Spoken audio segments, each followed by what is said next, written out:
السلام علیکم ورحمۃ اللہ وبرکاتہ۔ نحمدہ ونصلی علی رسولہ الکریم، اما بعد۔ معزز محترم سامعین کرام، دینی اور اسلامی بھائیوں، آج کے درس کے لیے ایک سوال ہے۔ وہ سوال یہ ہے کہ کیا غیر مسلم کی عیادت کرنا جائز ہے؟ اگر کوئی غیر مسلم بیمار ہو جائے تو کیا ہم اس کی عیادت کے لیے جا سکتے ہیں؟ تو اس سوال سے متعلق امام بخاری رحمہ اللہ نے اپنے صحیح کے اندر، اور اسی طرح امام ابو داؤد رحمہ اللہ نے اپنے سنن ابی داؤد میں روایت نقل کی ہے، جس سے پتہ چلتا ہے کہ غیر مسلم کی عیادت کے لیے جانا جائز ہے۔ امام بخاری رحمہ اللہ نے جو روایت نقل کی ہے اس کے راوی انس بن مالک رضی اللہ تعالیٰ عنہ ہیں، اور حدیث نمبر ہے 1356۔ انس بن مالک رضی اللہ تعالیٰ عنہ بیان فرماتے ہیں کہ اللہ کے نبی صلی اللہ علیہ وسلم کے پاس ایک یہودی لڑکا تھا۔ کان غلام یہودی یخدم النبی صلی اللہ علیہ وسلم۔ اللہ کے نبی صلی اللہ علیہ وسلم کے پاس ایک یہودی لڑکا تھا جو اللہ کے نبی صلی اللہ علیہ وسلم کی خدمت کیا کرتا تھا۔ فمرض فأتاه النبی صلی اللہ علیہ وسلم یعودہ۔ بیمار ہو گیا وہ تو اللہ کے نبی صلی اللہ علیہ وسلم اس کی عیادت کے لیے اس کے گھر تشریف لے گئے۔ فقعد عند رأسہ۔ جب اس کی عیادت کے لیے اس کے گھر تشریف لے گئے تو اللہ کے رسول صلی اللہ علیہ وسلم اس کے سرہانے بیٹھ گئے۔ اس کے سرہانے اللہ کے نبی صلی اللہ علیہ وسلم بیٹھ گئے۔ اس کے بعد اللہ کے نبی صلی اللہ علیہ وسلم نے سرہانے بیٹھ کر کے اس سے کہا، اسلم، اسلام قبول کر لے۔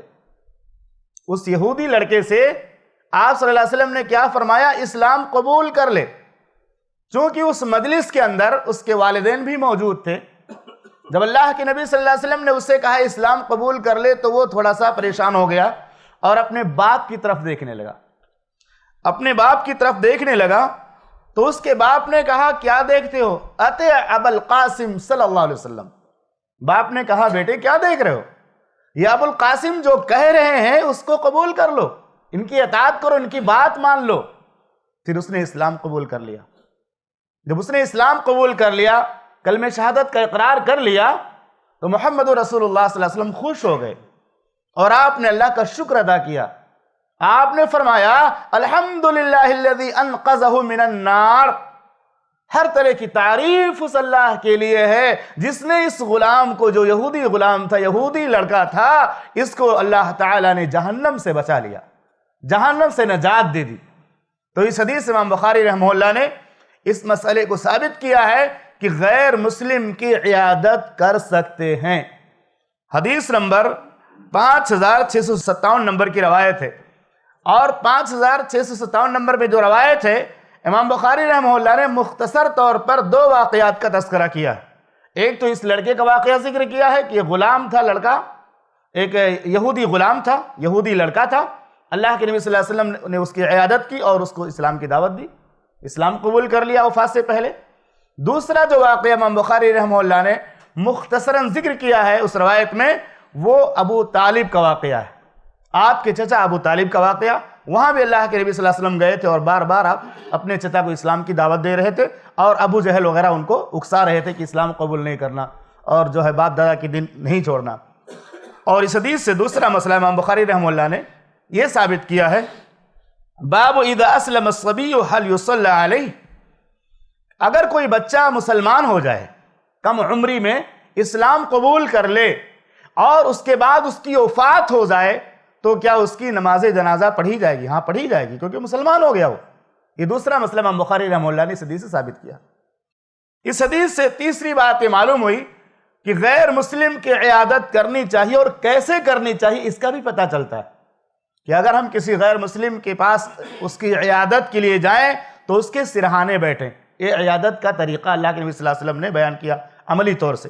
آپ اس کے سرہانے بیٹھ گئے، سرہانے بیٹھ کر اس کو تسلی دیں کہ یہ بیماری اللہ دور کرے گا، یہ بیماری اللہ رب العالمین ختم کرے گا، تم کو شفا دے گا۔ اس کے علاوہ اس کے لیے شفا یابی کی دعا بھی کریں کہ اللہ تعالیٰ تمہیں شفا کاملہ اور عاجلہ نصیب فرمائے۔ اس کے علاوہ ہمیں اس کی ہدایت کے لیے بھی دعا کرنی چاہیے، ہدایت کے لیے دعا کرنی چاہیے۔ اسی طرح ہمیں اس غیر مسلم مریض کو اسلام کی طرف دعوت بھی دینا چاہیے کہ اسلام قبول کر لو. ابھی بھی اگر توبہ کر لو، اسلام قبول کر لو، اللہ قبول کر لے گا تمہارے اسلام کو، تو اللہ تعالیٰ تمہاری مغفرت فرما دے گا.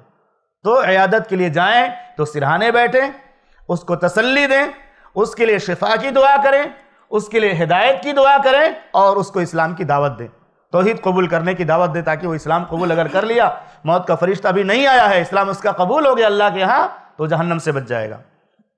چوتھی بات اس حدیث سے معلوم ہوئی کہ ہمیں اپنے غلاموں اور لونڈیوں یا نوکروں یا اپنے پاس کام کرنے والوں کو اسلام کی طرف بلاتے رہنا چاہیے، اسلام کی تعلیم دیتے رہنا چاہیے. یہ نہیں کہ ہم ان سے کام لے رہے ہیں، مزدوری کرا رہے ہیں، لیکن ان کو اسلام کی باتیں نہیں بتا رہے، اسلام کی دعوت نہیں دے رہے ہیں، اسلام کے بارے میں ان کو اچھی باتیں نہیں سکھا رہے ہیں.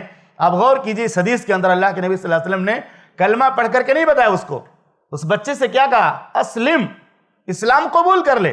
اس سے پتہ چلتا ہے کہ اللہ کے نبی صلی اللہ علیہ وسلم نے اسے کلمہ بتایا، کلمہ کے بارے میں اس کو تلقین کی. اس سے پہلے بھی آپ نے اس کو دعوت دی ہوگی، اس کی اچھی تربیت کی.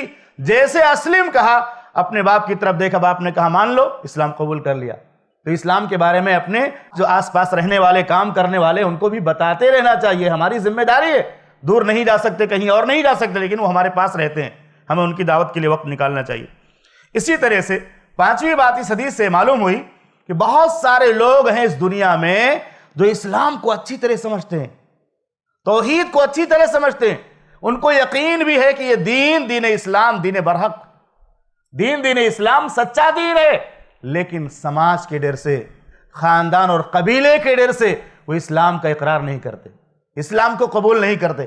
آپ نے دیکھا اس حدیث کے اندر وہ بچہ باپ کی طرف دیکھنے لگا کہ ابا ناراض نہ ہو جائیں، ابا کچھ اور نہ کہیں. ایسے کتنے لوگ ہمارے درمیان ہیں جو توحید کو سمجھتے ہیں، سنت کو سمجھتے ہیں، دین حق کو سمجھتے ہیں، لیکن قبول کیوں نہیں کرتے؟ لوگ کیا کہیں گے، وہ ایک خوف ہوتا ہے. اور جس دن وہ خوف ختم ہو جاتا ہے، بندہ اسلام قبول کر لیتا ہے اور توحید کو قبول کر لیتا ہے، سنتوں کو قبول کر لیتا ہے. یہ خوف اور ڈر انسان کو حق قبول کرنے سے روکے رہتا ہے. اور آخری بات یہ معلوم ہوئی، اعمال کا دار و مدار خاتمے پر ہے. آخری بات کیا معلوم ہوئی؟ اعمال کا دار و مدار خاتمے پر ہے. ایک غیر مسلم 80-90 سال کا بوڑھا بھی ہے، اگر موت کا فرشتہ آنے سے پہلے آپ نے اس کو اسلام کی دعوت دی، اسلام قبول کر لیا، اور 5 منٹ کے بعد وہ دنیا سے رخصت ہو گیا، تو بھی انشاءاللہ اس کی بخشش ہو جائے گی. حدیث کی روشنی میں اللہ کے نبی صلی اللہ علیہ وسلم نے فرمایا، ان اللہ یقبل توبۃ العبد ما لم یغرغر، اللہ تعالیٰ بندے کی توبہ قبول کرتا رہتا ہے جب تک جھانکنے کا وقت شروع نہیں ہوا. آپ کو کیا پتا کہ جھانکنے کا وقت شروع ہو گیا؟ ہو سکتا ہے آپ نے اس کو اسلام کی دعوت دی، اسلام قبول کر لیا ہو، اس کے 2 دن کے بعد اس کی وفات ہو جائے، 4 دن کے بعد وفات ہو جائے، اور اس نے کلمے کا اقرار کر لیا، یا کلمے کے اقرار کے 10 منٹ کے بعد موت کا فرشتہ آئے، اس کا توبہ کا دروازہ کھلا ہو بھی 10 منٹ کے بعد بند ہونے والا ہو، تو کتنی بڑی نعمت اس کے لیے ہے. آپ کی تھوڑی سی محنت اور کوشش اور آپ کی دعوت کے ذریعہ وہ آدمی جہنم سے اگر بچ جائے گا تو کتنی بڑی نیکی کا کام ہے. اللہ سے دعا ہے کہ رب العالمین ہم تمام مسلمانوں کو اپنے دل میں اسلام کی دعوت کا جذبہ پیدا کرنے کی توفیق عطا فرما، اسلام کی تعلیم کو عام کرنے کی توفیق عطا فرما، اور ایمان کے ساتھ موت نصیب فرما. آمین. وصلی اللہ علیہ نبی الکریم. السلام علیکم ورحمۃ اللہ وبرکاتہ. ایسے ہی فائدہ مند اسلامک ویڈیوز دیکھنے اور منہج سلف پر کتاب و سنت کی تعلیمات کو عام کرنے میں ہمارا تعاون کریں، تاکہ آپ کے لیے ذریعہ نجات، جنت کے حصول کا سبب، ساتھ ہی مال میں برکت و اضافے کا ذریعہ بھی بنے. آمین. جزاک اللہ خیرن.